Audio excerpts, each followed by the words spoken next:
of time, but I do highly encourage debaters to keep track of their own time, their teammates, and to only offer POIs within the allowed time. With that being said, I now invite the Prime Minister. Here.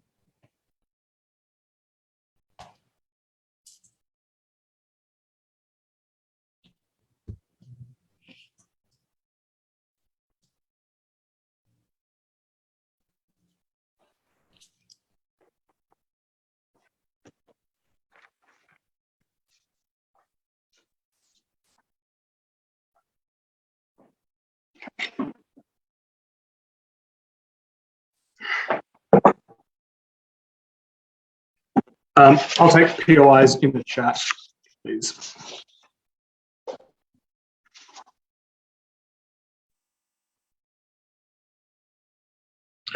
People matter. People from all walks of life need to believe that all of this has meaning, that they are here for a reason, that their experience has achieved something, and that they are valid. Well, that's what we support on side opening government with these religions that tell people to centre themselves rather than to reject. 3 points of setup before moving into a substantive.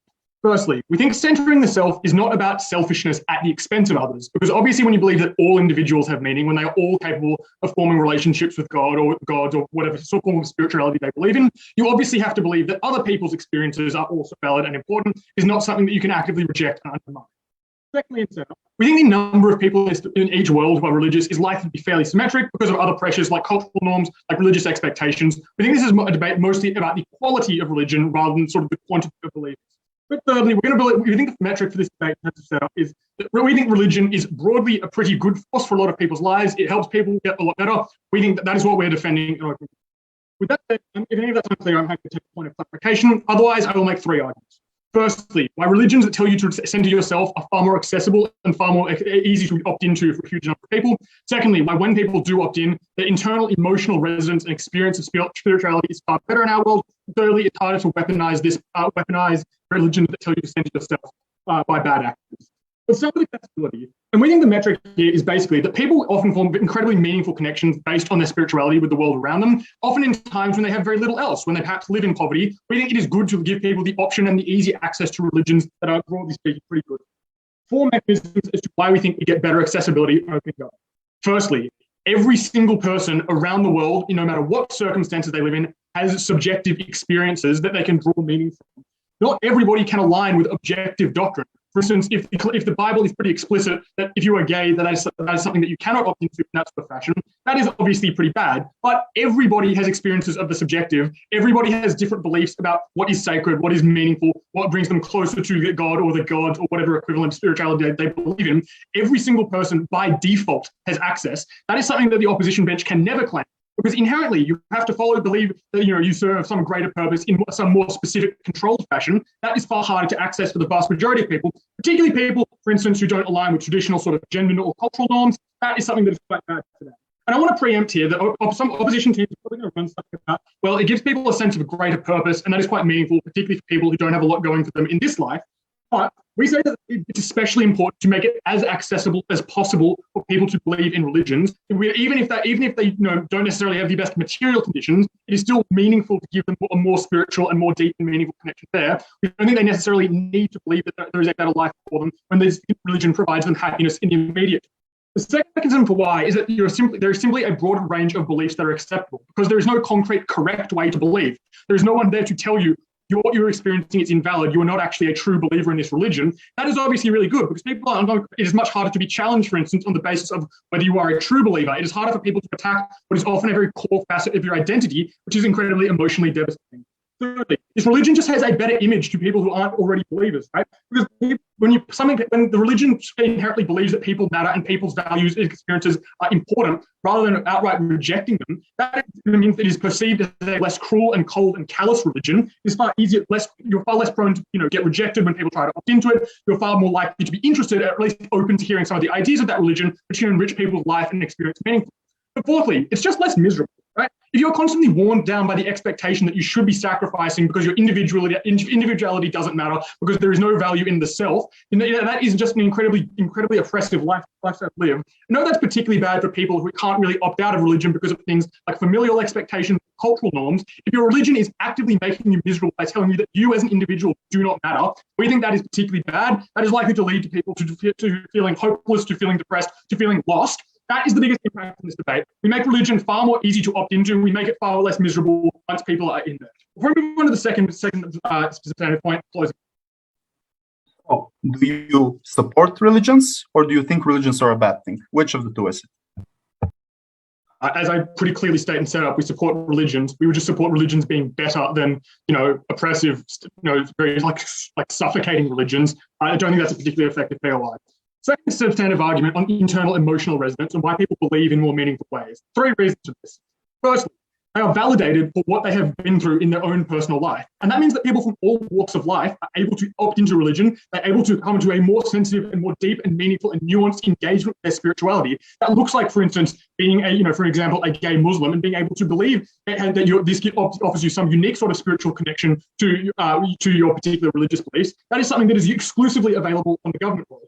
Secondly, it doesn't deny people their suffering by telling them that it doesn't matter. And we think it's just incredibly harmful for people to have their problems trivialized and telling them that not only is your suffering something that you simply have to endure, but something that is actively justified because, you'll be rewarded in the next life, for example, or because it doesn't matter at all.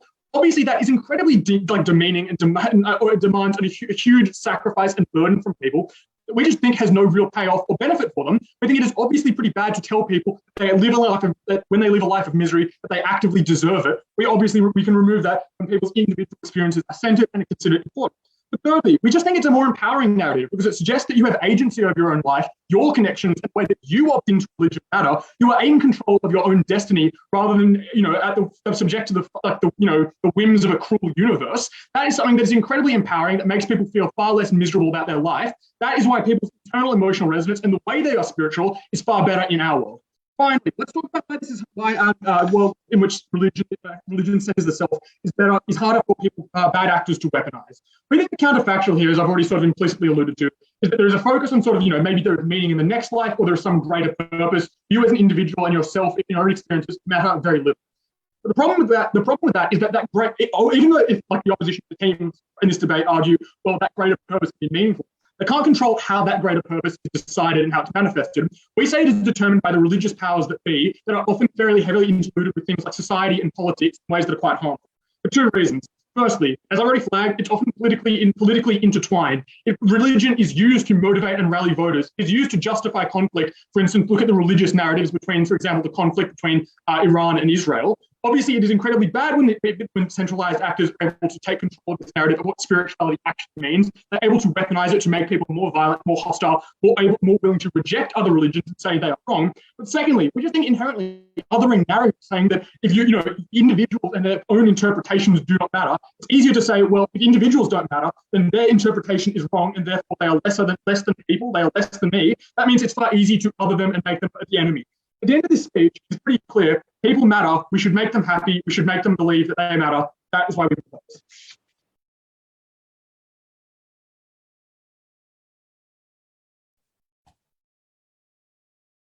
All right, I thank that speaker.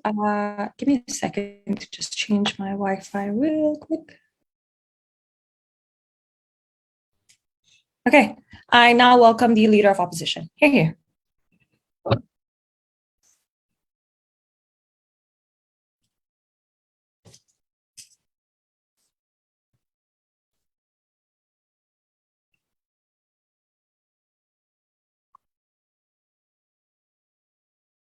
Okay. Take POIs in the chat, though I am less militant than XK. If anyone would like to turn on their camera, that would be nice for me, but no pressure. Starting in 3, 2, 1, go. Firstly, OG rather, is out. Because this motion is not, this House regrets organized religion. Wouldn't it be great if everyone could believe whatever they want and then everyone will go to heaven, everyone will think that it's okay to be gay, and that's great. Christianity is something government defends because Christianity tells you you matter, your choices matter. They will determine what happens to you in the life, and we as Christians are very interested in what gets on. We defend things like Buddhism, where everyone is part of this whole wheel and everyone, my knowledge of Buddhism is slightly rudimentary, so apologies if I've misrendered it. Everyone is less important. What happens to you is of less importance than in general of removing suffering, of you just having the right way of life. But there's much less pressure to conform to that. I think this undercuts the vast majority of the material they want to talk about under their side of the house.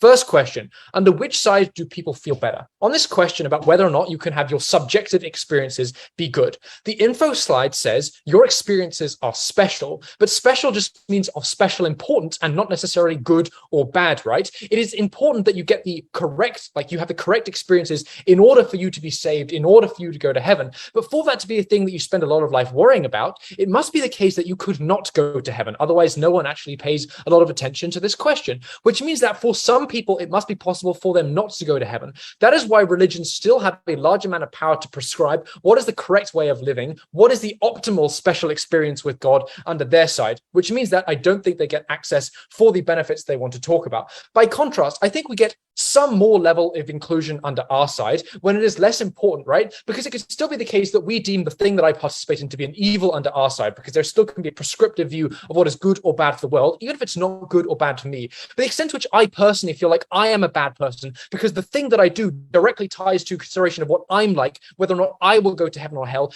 is much weaker. So individual sins are much less likely to make people question whether or not they actually fit within the religion. So people who differ slightly are much, much more likely to be able to access belief and much harder to discriminate under our side of the house. Secondly, why do we like religion?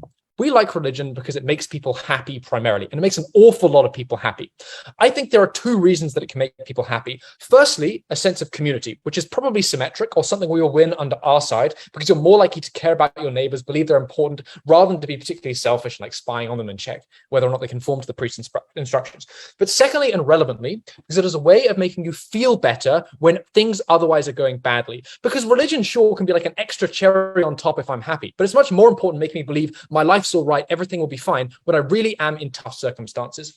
Here's the problem with opening government. It is not clear why being told my suffering now is special will make me believe it, right? You could tell me that like the fact that I broke my foot is actually a wonderful thing for me. I don't fucking believe you. I can walk for several months. It sucks. So I'm not sure they actually get solvency. Why do we think comparatively it is much easier to believe that this is of less importance than to believe this is something that is actively good, which is something they're committed to under their side of the house? Because like the way the world is special, and often because we try and prioritize the narrative that you need to like achieve going to heaven as a thing, often these things get framed as tests or things you should actually celebrate in your life, because that is how you're going to prove you're going to go to heven. That's, for instance, what happens a lot in Abrahamic religions.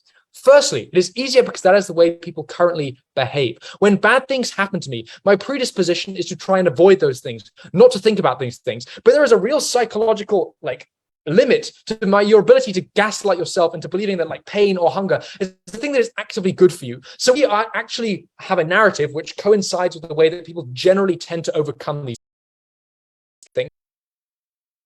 Sure, it might be avoiding the problem. We don't really care, given often, and we'll talk about this later, the thing that they tell you to do on Gov is not solve this circumstance, go see a doctor, but rather you just live with this and keep praying because that's what God told you to do. But secondly, because when there's a correct way to deal with this, that's just an additional layer of stress that makes people even more unhappy, right? When you're poor, you're worried, is this some sign that God does not particularly love me, rather than believing this is just some symptom of a global system where individual behaviors are very unlikely to cause it. So people feel better.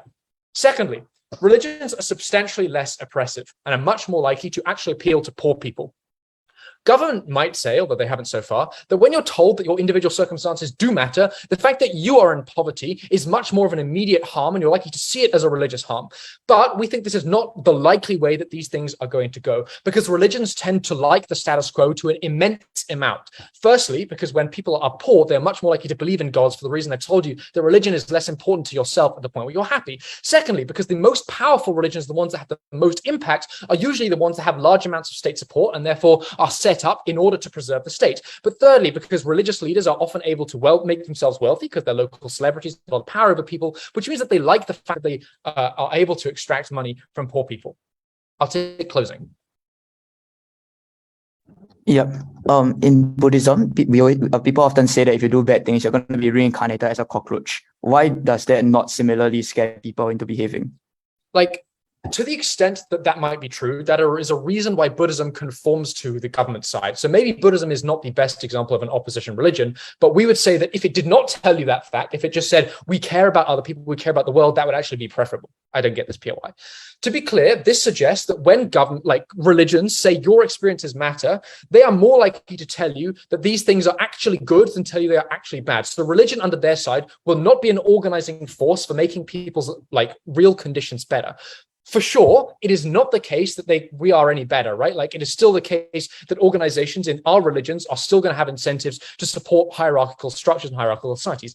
But people are still going to be intrinsically selfish on both sides. Religion never has so much power over people, and I think something both top half teams have conceded, that you're going to believe it's okay for you to be poor, it's okay for you to be hungry. The difference is that when you particularly are worried about what will happen to you and very concerned with that, your ability to be threatened by the religion to say, God will abandon you if you behave a certain way, God will send you to hell if you behave a certain way, forces people to conform to the status quo, which means that they are less likely to improve their own selves, to do what they perceive to be the most important thing to improve their own lives under our side of the house. What are the impacts of these arguments? Firstly, people probably do things to improve their own lives, often things like advocating for better circumstances. They are happier under our side because they're less likely to perceive the conflicts between their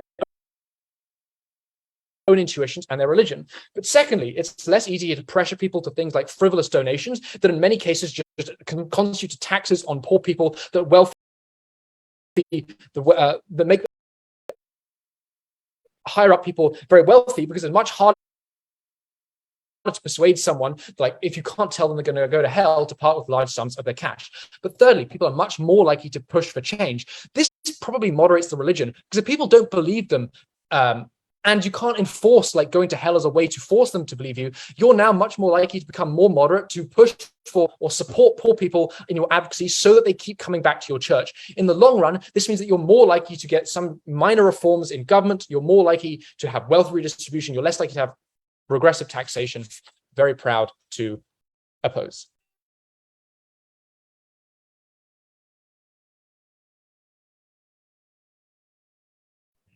I thank the speaker. I now welcome the Deputy Prime Minister. You're here.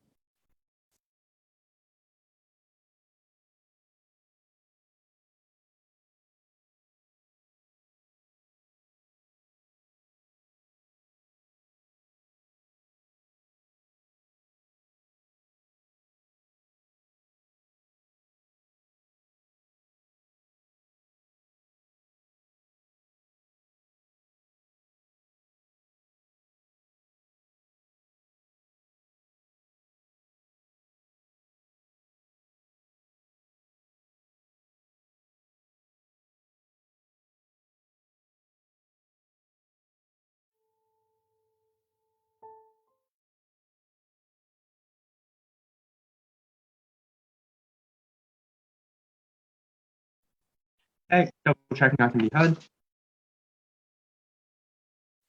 Yep. Thank you, lovely.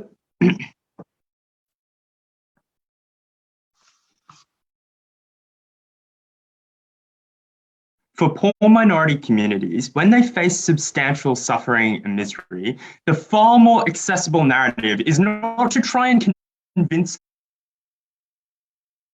those people that there's some greater purpose here, that, you know, your life isn't that important, there's something bigger out there that you're kind of missing the picture of. It is the far more resonant narrative, which is to say, no, your personal experience does really matter. To tell each and every individual that despite their suffering, despite their misery, their experiences are no less important and no less meaningful to their connection to God than anyone else's experiences. Side-opening opposition seems to think that if you are poor and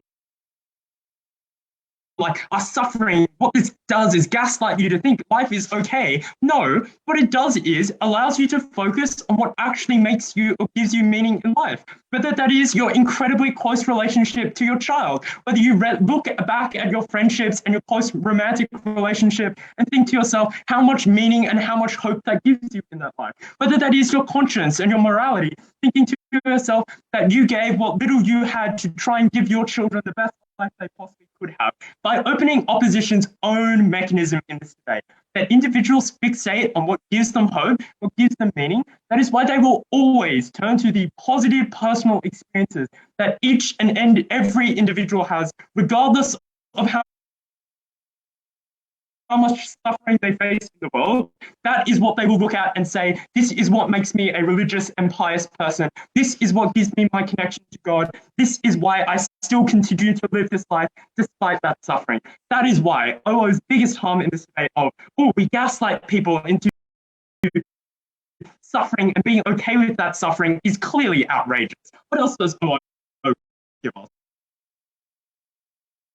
Firstly, they explain that religions are going to be prescriptive under both sides of the world.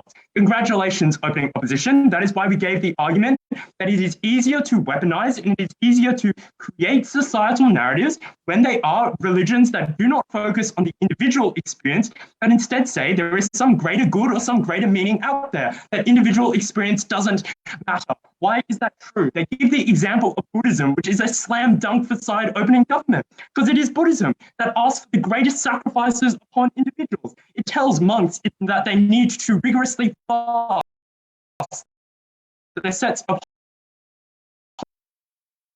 hundreds of rules that you need to follow across your life if you ever want to achieve a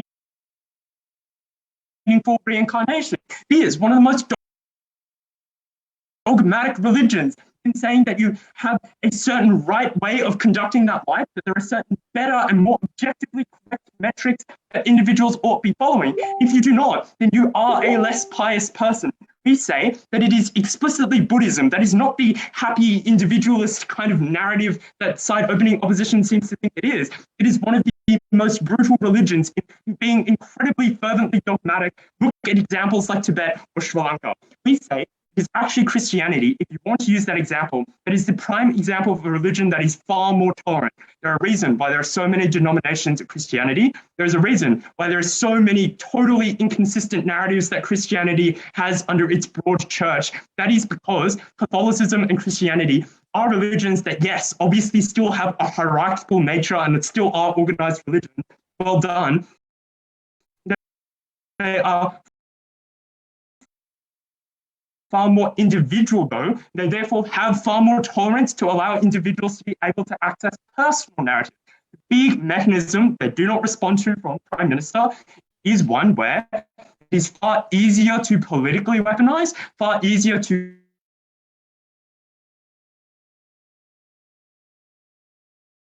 and that it is okay to sacrifice certain individuals for some other good, some other religious purpose in life. That is one that directly, often explicitly targets minorities by telling those minorities that they are specifically not making the right decision and not making sets of sacrifices that they ought be, but explicitly it is one that is so much easier to weaponize, particularly by local religious leaders that are seeking further publicity, seeking further funding, seeking further power within their religious organizations. They are often the most fervent in utilizing the fact of their control over what is that greater purpose to make individuals sacrifice more. We say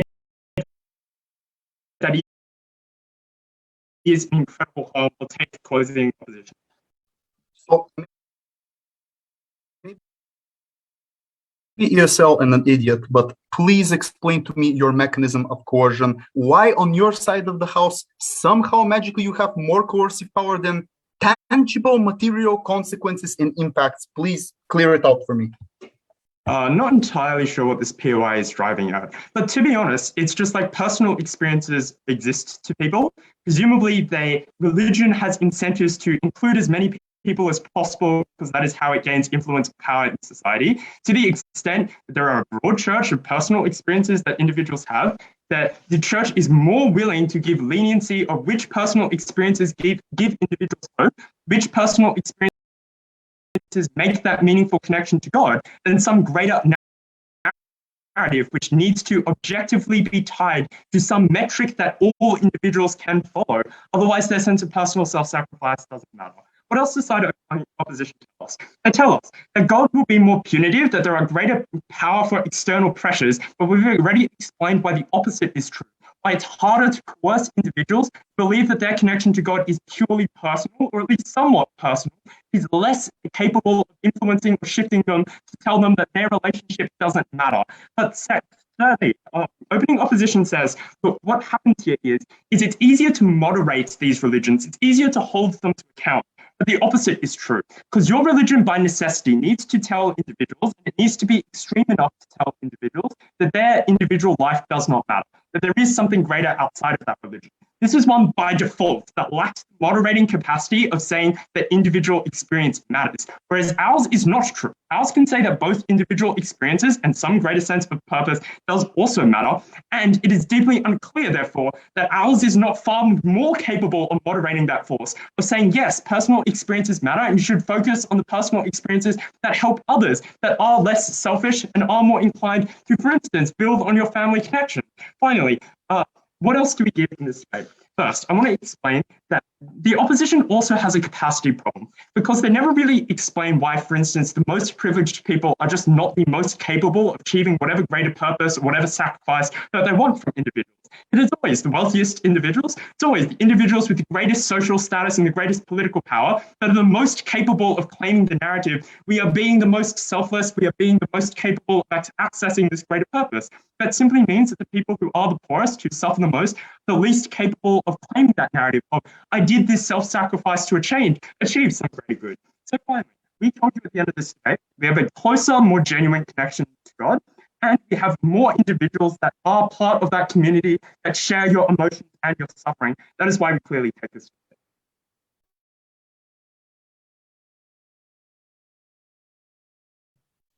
I thank that speaker. I now welcome the Deputy Leader of Opposition. Here. Hello, I would prefer people to have their cameras on because I take yours exclusively visually and also because it makes me happy. Thank you. Yeah, I would prefer not to have any text in the chat whatsoever, including timestamps.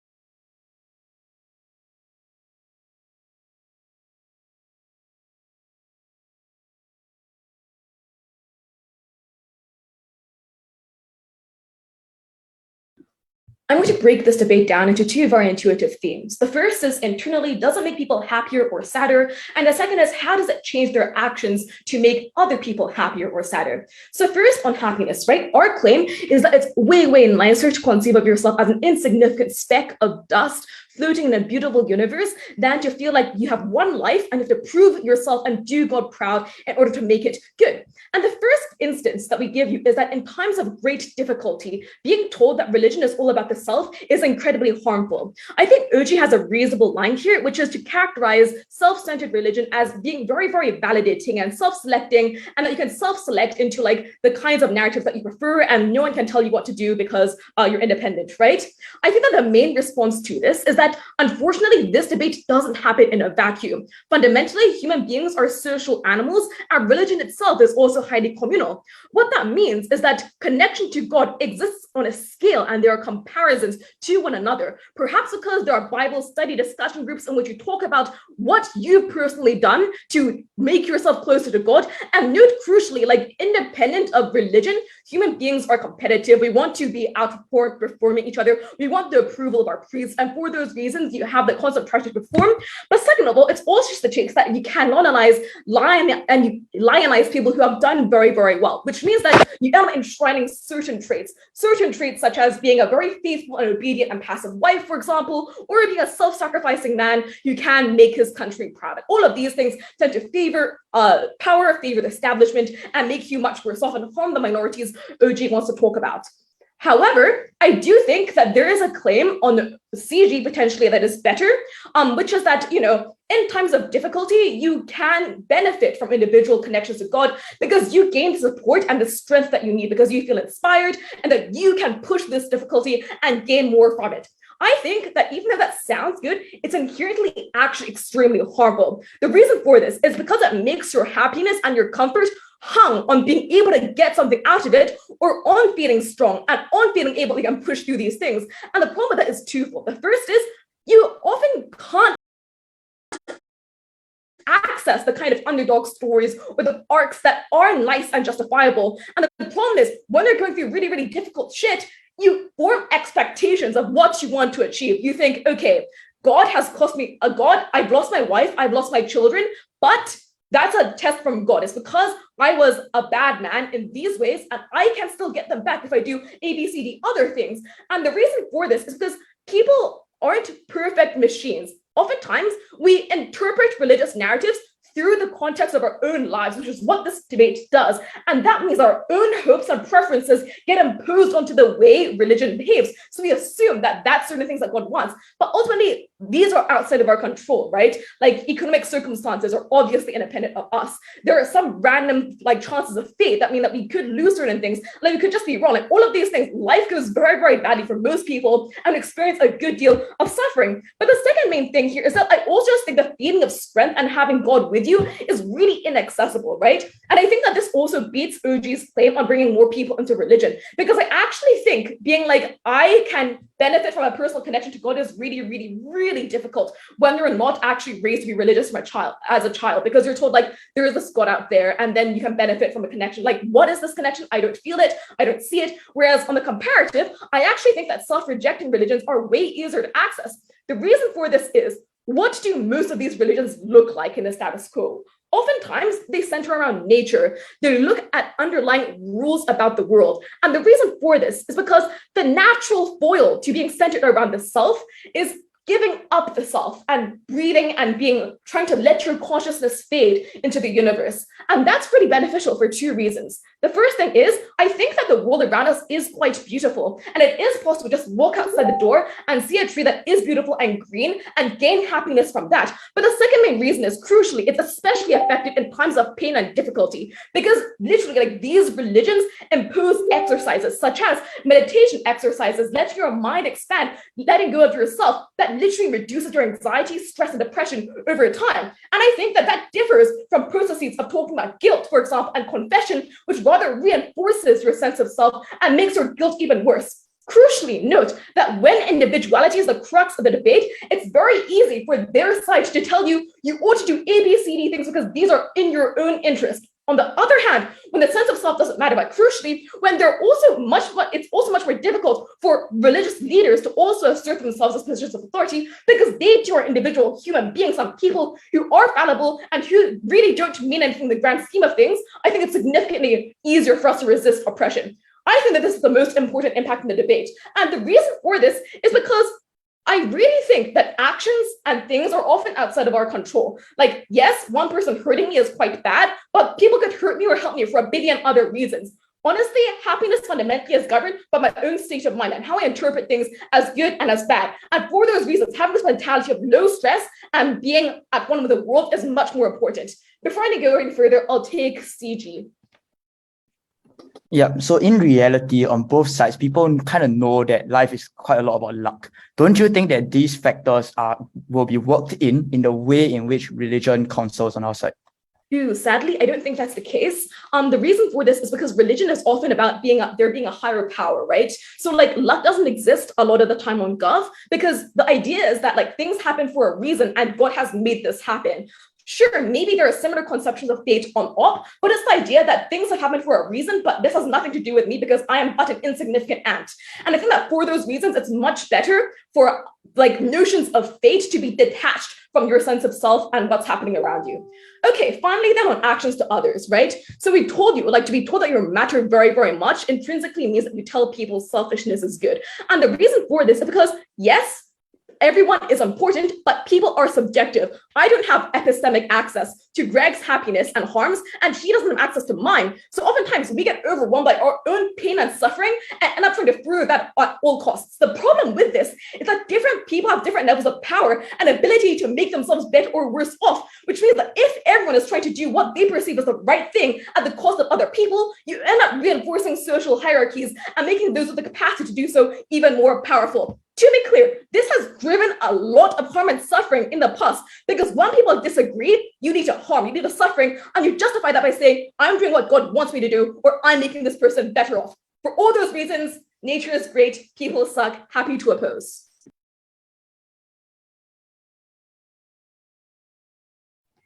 I thank that speaker. Now to start off the closing half, member of government. Here.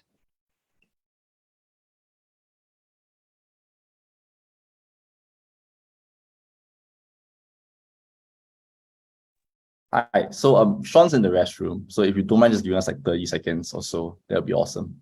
Thanks.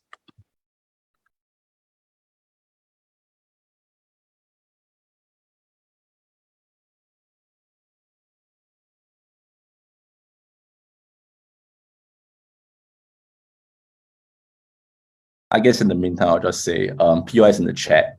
I'll try and take one from opening, all the usual stuff.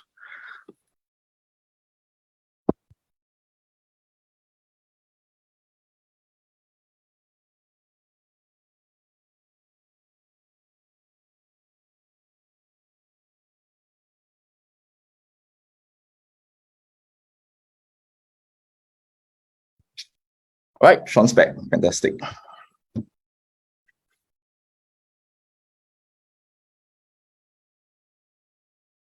Starting my speech in 3, 2, 1.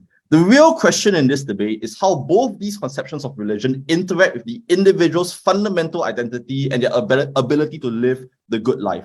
OG's failure in this debate is in explaining why people can never access the narrative of rejecting the self in a way that makes their life better.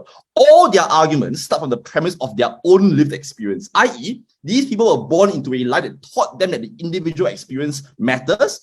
Consequently, then they convert into a religion that doesn't, and this is what creates the consequent harms, because they cannot make their existing beliefs compatible with not caring about the individual. It doesn't explain why someone born into this religion, in a society and a family and an environment that tries to socialize you out of individualism, will have the same harmful experience if they never had the chance to learn about why the value of individualism matters in the first place. I'm gonna fill up this gap by starting from the premise of biology. Humans are biologically wired to be hardwired to be individualistic, to care about the individual experience. The main reason for this is actually what OO says in the dying minutes of their case, because it is epistemically impossible to access other conceptions of a lived experience. What the next life might look like is not available to you. What heaven looks like is not available to you. All you have is your own lived experience and your own emotions, your own feelings, your own reactions. That's the only thing you can hold on to in this life. This is why Japanese pilots who were socialized in a world and were told that their lives don't matter at all because they have a greater cause, that individual suffering is unimportant and that's why you should be a kamikaze pilot, struggled like fuck to internalize the experience. Their diaries reveal their deep anger and frustration at this system because societies that have attempted to deny this individual experience have always faced an undercurrent of deep emotion, deep guilt at the inability to conform to what a society is telling you to conform to. I've proven consequently that even if you were born into a world that socializes you into denying the self, it's incredibly hard to live by the specific doctrine that something like Buddhism espouses. The consequent impact is really important. That religions that offer the core tenet of rejecting the self causes cognitive dissonance against the individual experience. You are told that you are wrong for feeling emotions that are otherwise normal to feel. This puts you in a position where you're forced to struggle with this all your life. Any feeling of jealousy, of guilt, of suffering, of deprivation will be incredibly damaging to you when you tie salvation to not feeling things that you're biologically supposed to feel. Why is this the case? First mechanism, fear. If you cannot access heaven because you feel human emotions, that's really bad. It's a really big fucking harm if you care about religion. Because if you do, then the fear of not being good enough to get the reward from that religion is really, really fucking shag. Especially when they tell you that in Buddhism, that you'll be reincarnated in a cockroach. If you really do feel fear, sadness, if you really do feel happiness, if you really do feel jealousy, that is the kind of fear that you impose onto individuals. And the important distinction here is on our side, maybe these are things that you can actually do. You can choose to be more empathetic as a person. You can love thy neighbor. You know what you can't do? You can't deny your hunger. You can't deny your suffering. That creates far more fear in the individual that follows this religion insofar as they are unable to actualize the ability to get that salvation in your side, where we acknowledge your pain. We tell you that here are ways that you can get through this pain. Here are ways that you can get through this suffering, because your experience must matter. And that is why we care about helping you and giving you advice as an individual for how to deal with this. Now I know what O is going to say. O is going to say, but Dion, surely your Buddhist venerable monks don't give a fuck if you're gay, but Christianity really gives a fuck if you're gay. My main claim here is that the incentive of religious leaders and institutions are symmetrical. Because if you're a religious leader, your actual motivation is control, i.e., your power comes from your ability to exert control over the demographic that you are controlling, which could be a majority in a country like Myanmar, for example, like India, etc. This means that you need to be able to have the power to create rules and to assert your authority through rules, because as a leader, your authority comes from that capacity to create rules in the first place. What this means is that mechanisms to assert control over the individual will evolve on either side anyway. They said, no. It's about your connection to God. Your connection to God tells you or asserts this control. It's not that hard. It's just realistically just what your priest or your monk tells you to do, right, as an individual. So insofar as there's always going to be that incentive to control the individual, this harm from OO is entirely symmetric in the debate. Before I move on, sure, OO. On your side, it is also difficult to do the Christian things because, for instance, they often want you to be oppressed because that's beneficial. The difference is that in Buddhism, if you don't do the Buddhist thing, you can't be punished because your actions are not a path to salvation. So you're much less stressed about not being the perfect Buddhist. Whoa.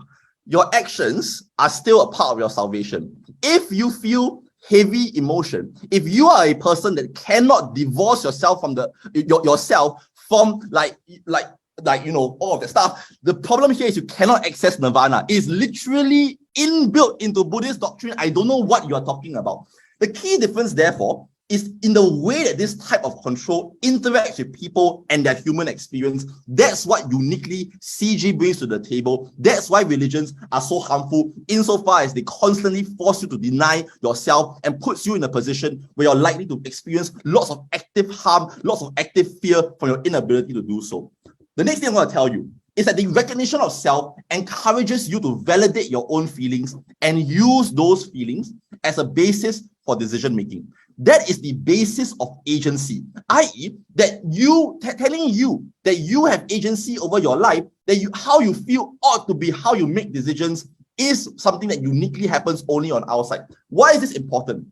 Because religion is good, as OG claims, but it's not good for everybody. And I think that the ability to leave the religion is also fundamentally important if you so choose, if you realize that religion is no longer good for you. But to the extent that we know that religion is bad for some people, it is outside where people are taught in a way that enables and empowers them to leave if they so wish. Because you tell the individual that your feeling of not feeling valid, like your feeling of sadness when you're in this religion is valid, i.e., the fact that you should care more about the individual gives you the autonomy or the ability to leave that religion and empowers you to do so. On their side, what happens is that you're told that if you're sad or you're depressed or you're angry at religion, those feelings don't matter. And it is that kind of denial that makes you more likely to be forced to stay in that religion in the long term. If religion is bad for some people, I think that's a harm that we avoid. Consequently, CG, Majula.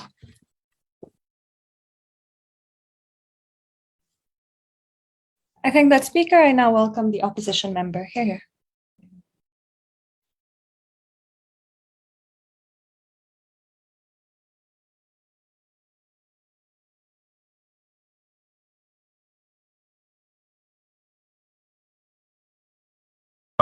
Apologies, I got my cable stuck. Give me a second.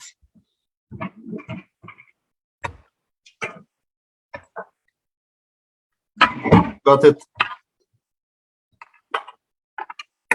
Okay. Can everybody hear me? Yep. Okay. POIs in the chat exclusively. Do not unmute yourself. I'll try to take OG around 4th minute. Okay.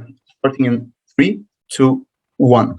We believe that the metric on which you adjudicate this debate should be coercion. But unlike OO, who say priest will coerce you, we'll explain to you, one, why your family will coerce you and will crack down on you when you're doing this sort of thing. And secondly, why greater society in the community will also coerce you based upon this sort of thing. Well, let's just establish what we agree on in this particular case.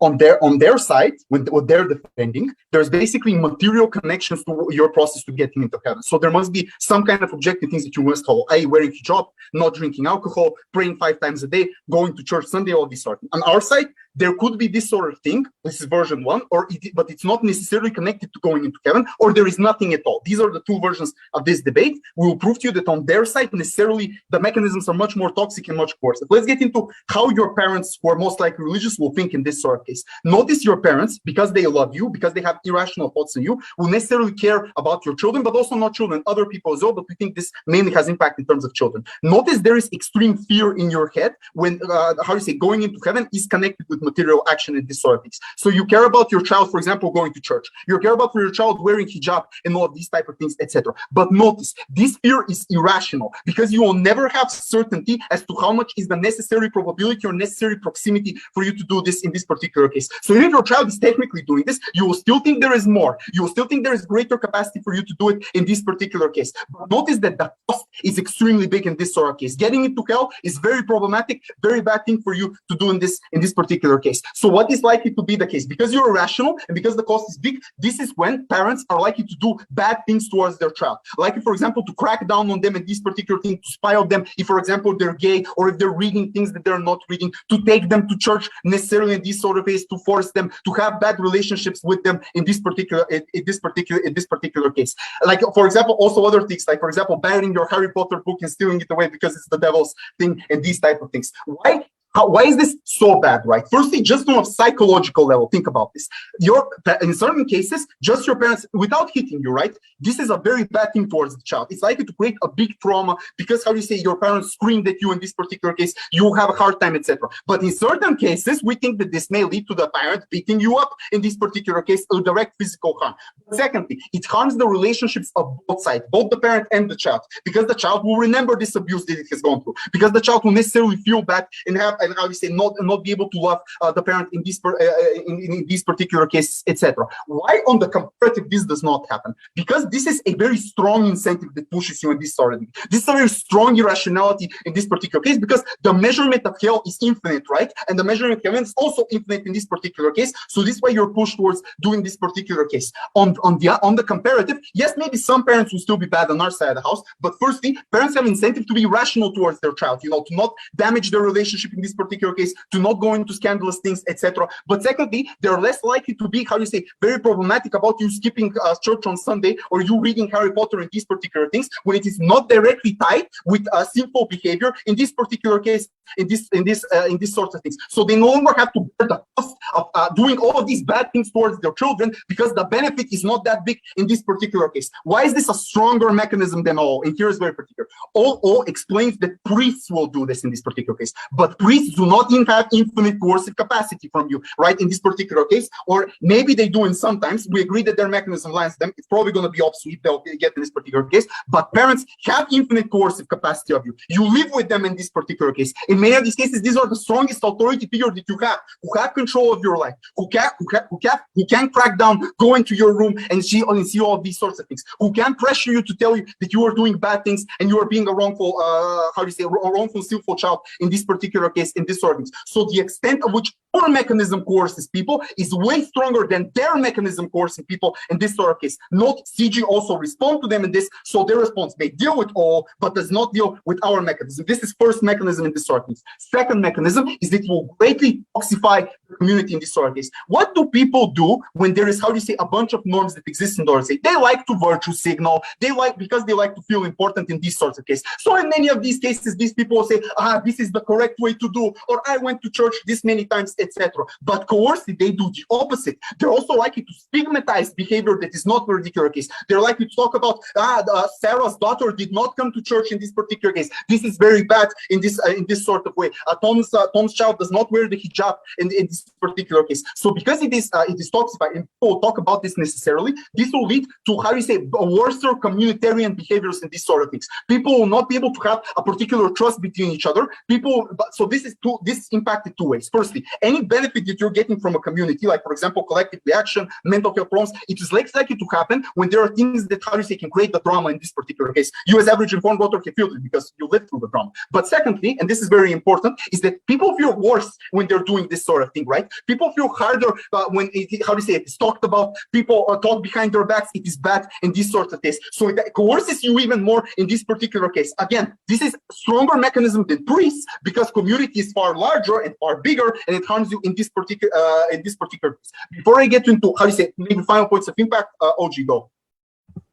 Doesn't the doctrine of rejecting the self empower coercive and abusive parents to tell their kids they matter less and should conform even more? Dude, I have no idea why I have to defend reject yourself. I have no idea why I have to defend the most scandalous version of this sort of thing, or what the info slide says, which is just don't care about what happens in the material earth right now.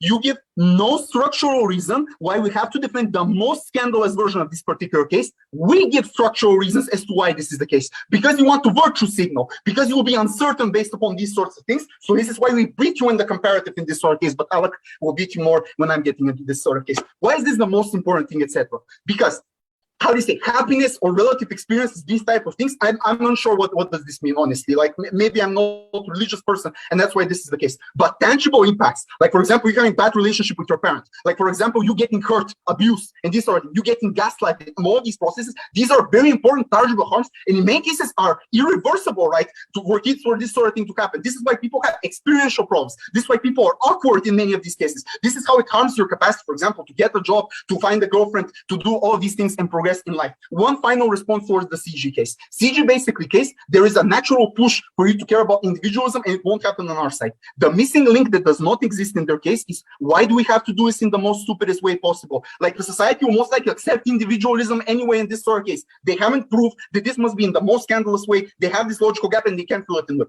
Because we have the strongest mechanism of coercion, we prove to you this biggest impact, CO. Okay.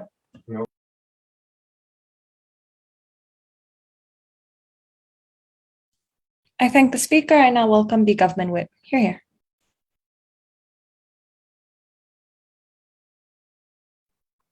Right. Can you hear me? Cool, thanks.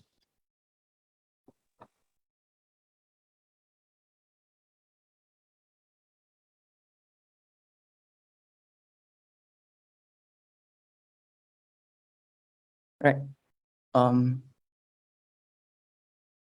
Yep. Starting in 3, 2, 1. I want to center this whip speech around two framing contributions that I think closing government made. I'm going to go into extensions there, but I think these frames do sweep the other three themes in the debate. I'm going for first, fuck it. First, that there's a recognition of what a lived experience of reject self looks like from young, uniquely on our side of the house. And I think this is important because this actually, one, deals with outframes openings argument on access. Because the reality is most people don't like go and pick religion like you're picking fruits at a market, right? The reality is most of us are born into religion and therefore live with that. So I don't think this access frame is that realistic. What this points out is that the starting point of religion is fundamentally distinct because it's about the values you grew up with from young, but also the processes of indoctrination. And this actually deals with the CEO's claim that they don't have to deal with the worst iteration. One, I don't think it's actually the worst iteration. I think it's a reality of a religion that many people live with, especially in Southeast Asia. But secondly, I also point out that this is about the processes by which you get people from the starting point of being like the biological child that is born to become someone who denies the world around you and genuinely believes in their own temporality. Right? These indoctrination processes from young, like meditation, like shaving your head, because in Laos, for example, it's a general social expectation that every child is going to be a monk for 1 or 2 years. The fact that harm to self is part of many religious practices, like running across hot coal in Singapore. All of these mean that the starting point is fundamentally different. It's that frame that is more realistic than even the op teams gave for their own argumentation that makes Dion's arguments really, really important. Because what Dion points out is that all of these indoctrination processes are necessarily insufficient. That is response that never comes out from member op, right? Because the reality is that he gives an example of kamikaze pilots, for example, where even the extraordinary coercive power of Shinto religion was not able to deny the fundamental self. And the reasons for this are given, right? Things like for the lived experience that only you are going to go through. Things like the sensation of pain that is so inherent that you just can't socialize the majority of people out of those particular narratives. Or the fact that at points where your religious faith gets weaker, then those sensations of pain that hurt your ability to exist in the epistemic bubble that attempted to create by religion just meet like bricks, and therefore that pain becomes something that you suffer and you feel you're unable to deal with. That's why OG in a reasonable ops scenario doesn't work. But more than that frame, what we tell you about in Dion is the extreme extent to which this inability to have like your internal emotional life, which OG deals with in line by line fashion, like one liner fashion, doesn't affect, it isn't reality.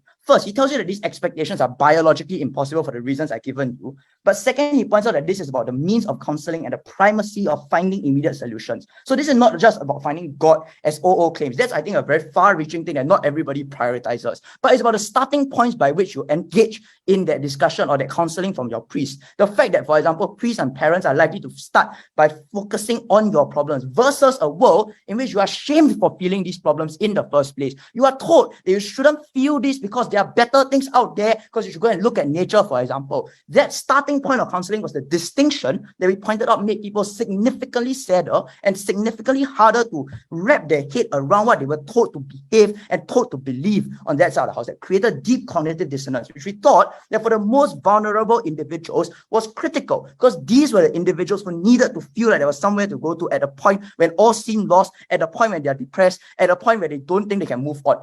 This is what, like, that ability to have a voice that you can epistemically access rather than feel guilty about what's unique to Dion.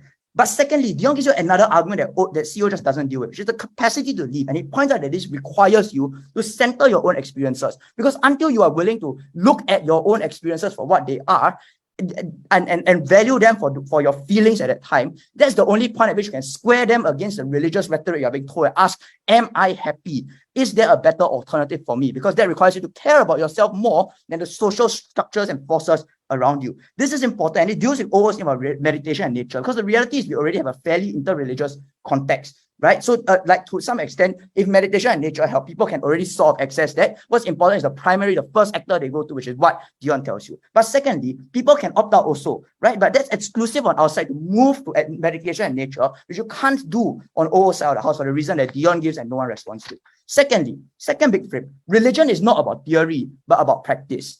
The important thing we pointed out is that religion has to control and will always have structures of control for some reasons. First, that they need money. Secondly, that they tend to need political power and favor in order to have laws that allow them to succeed within and spread themselves within those particular countries. But third, also, the reality that syncretization tends to mean that it intersects with local beliefs and local norms that are imposed by politically powerful. Further to that, note that hierarchy is inherent in any religion, especially when non-materialism matters. People who are more non-materialist, because they're monks, for example, are higher in the hierarchy. I recognize that I'm not over-claiming and saying things are worse on that side, but that's because I think intellectually the debate just doesn't allow for it. But what this proves is that whatever the text is, you are still going to have mechanisms of control. Like how reincarnation links to the idea of interconnectedness to the rest of the world, that therefore means you can become different animals, for example. And the idea that you should be fundamentally be right or wrong in this world, that people tend to accept in this world and in the meta universe as a whole. This means we accept OO's reality of control. Also means that OG is playing margins and only CG actually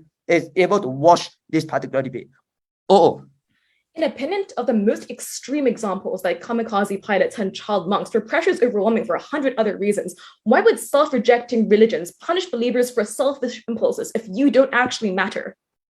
Because what you are told is that ability to be self-rejecting brings you closer to nirvana and makes you a better person. That is why you are still debating this by the standards of Abrahamic faiths and what they deem to be right and wrong. That's completely different in a religion that is self-rejecting. CO make two arguments that I think are already dealt with by this, by the way, because they assume that there is less coercive power that then affects parents. So the same rebuttal to OO kills them. But they also say that parents will hurt the child. The reality is things like temporality and Zen are framed as prerequisites to being good which means that it's parallel because the same incentive structure exists. But also, I think suffering is seen as legitimate on that side of the house and part and parcel of what you go through, because that suffering, physical suffering, is meant to detach you from the self. So more suffering is enabled on that side of the house. This is symmetric. Same with the community thing, because the biological frame we pointed out deals with them as well. The reality that wanting to feel good about yourself and the fact that your conception of self exists inherently and is to some extent comparative to other people, those are inherent. And because those are inherent, consequently, it is likely that a comparison still exists. It's likely that wanting to be better than your neighbor still exists, which means that those harms still exist.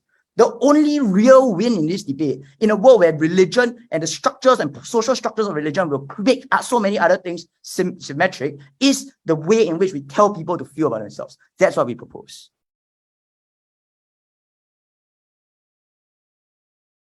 All right, I thank that speaker. And now to wrap up the debate, opposition whip. Here.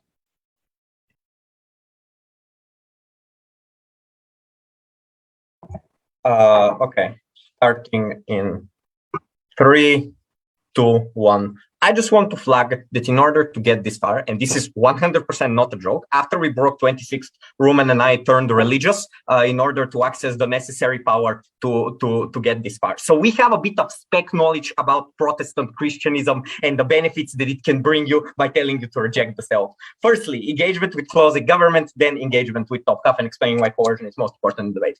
Firstly, they say, being individualistic is a good thing. The first response to this is, no shit. This is why a lot of people will still be individualistic. They never explain why religion is the one thing most coercive in society that either determines if people are going to be individualistic or not going to be individualistic. There are many reasons why people would still be individualistic anyways. Their internal pushes, as closing government outline, narratives of capitalism and of all of these sorts of things that still tell you to be individualistic. What does this then mean? If a large part of society is still individualistic, then the ability to feel bad that you yourself are not, or to critique others, to shame them, and all of these sorts of things is comparatively lesser, because this is not such a wide accepted norm. But notice the problem. On our side, this feeds into the religion, and people who are individualistic anyways because of other part of society, this now compounds on them, and they're far more likely to judge you, far more likely to experience this as something they need to do, as a duty they have to oust you, to critique you, because the things they do are necessarily important in this sort of way. So there is obviously for this on their side, there isn't on our side. But secondly, religion is simply less coercive. And here's what I want to flag. If it is true that you want to be individualistic so bad, you always justify to yourself that being individualistic is actually a good thing, that it is moral or any of these sorts of things. How then would you feel bad if society judges you, if they tell you that they are not okay? Society is far more likely to judge you on our side than on theirs. Why aren't they likely to judge you on our side, which is something that our incentives are symmetrical? Because parents don't want to fuck up their relationship with their child, because people are often far away from you, not close to you from your society, don't have as big of an engagement to you, and simply do not care. The problem on their side is twofold. Your mom now is willing to trade off your relationship with you because she feels that if she does not do it, you will go to hell, which is an infinitely bigger issue. But secondly, people in your society now feel it as an internal duty to do this, to virtue signal, because they feel as if their own experiences are important. Oh, never explain why comparatively religions would not coerce you. This explains why you would not be wrecked in this sort of way. Secondly, they say, incentive for religion to coerce you is symmetrical. This could be true, but it's response to opening opposition who say priests and all of these sorts of things will coerce you. Because the incentive of your mom is not control. Your mom is not an empire builder. Your mom is just a bitch.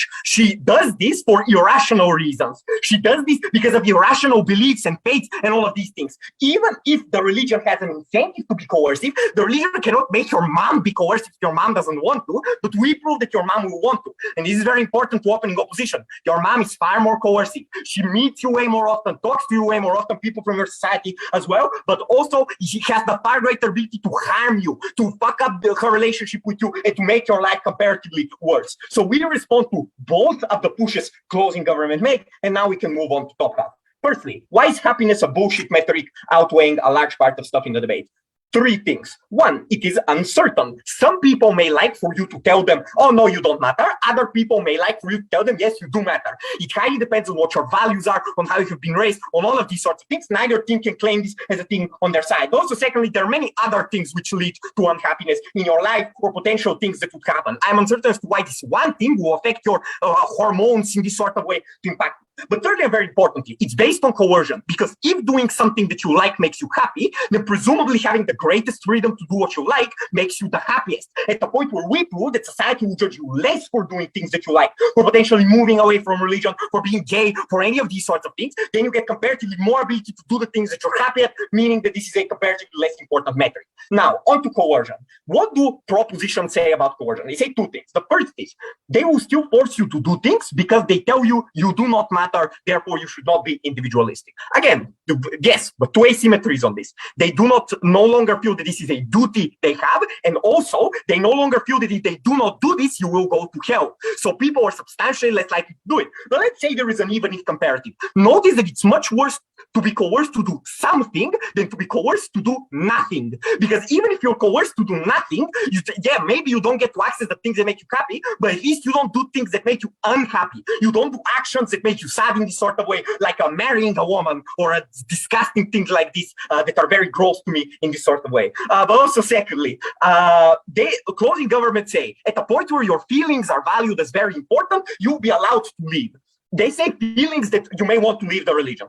I want to give credit. Opening opposition preempted this. Your feelings may be considered important, but they are not good feelings in this sort of way. So people will still care that you have those feelings, but they will not react positively. They'll not be like, oh yeah, bro, this is very good that you want to leave your religion. While it's tough, they'll be like, no, if you think this, you will go to hell. And then all of the coercive things that we talk about kick in, because this is the most important thing. This is the dress rehearsal for heaven in this sort of way. So people are far more likely to coerce you and to wreck you at a point where you comparatively bind to this sort of thing. Before I go on opening government.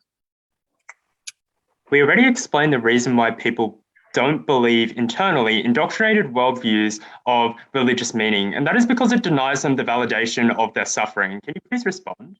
But some people like this, some people don't like this. Some people would like to think that there's something greater and that their failures do not matter. Other people will be mad that their successes do not matter, because it's even. People have failures, people have successes. Most people would like to think that their successes are matter and that their failures do not matter, and then it just comes down to what people think one or the other. You cannot prove that each group is individually greater. At the point where we prove more freedom, we prove that more people can enter religion however they are, or they can engage with religion however they are without being pushed away in this sort of way. So if accessibility is what you value, then we get comparatively more accessibility because you're not coerced to exit at a point where you have bad experiences in this sort of way. Why is this the most important thing? One, note that this wrecks opening government, because opening government say, oh, this will be coerced to do things like harm other people. If people did not have incentive to harm other people, we prove that you would be unable to coerce them in this sort of way, because we prove that A, your interest to coerce them is comparatively lesser, but B, the effect that you have on them and the actions they can take in the real world are comparatively lesser. Also, secondly, not that this weaponizes OO, because and I'll do one final way with opening opposition's thing. Opening opposition's thing is only about people who are already in religion. But notice, there are kids who grow up and just their parents are religious in this sort of way, right? And they don't get to interact with the priests and the rabbis and all of these things that you coerce them. But we still impact those people, because even if they symmetrically would not be within religion, they're now hated. They have terrible relationships. Their relationships fall apart in this sort of way. So even on that basic level, our impact is comparatively greater. We explain why this is most important for us. All right, I thank that speaker and thank everyone in the debate. So that wraps up these semifinals. I believe everybody can ciao while the judges stay here to deliberate. Thank you. Thanks so much, everyone.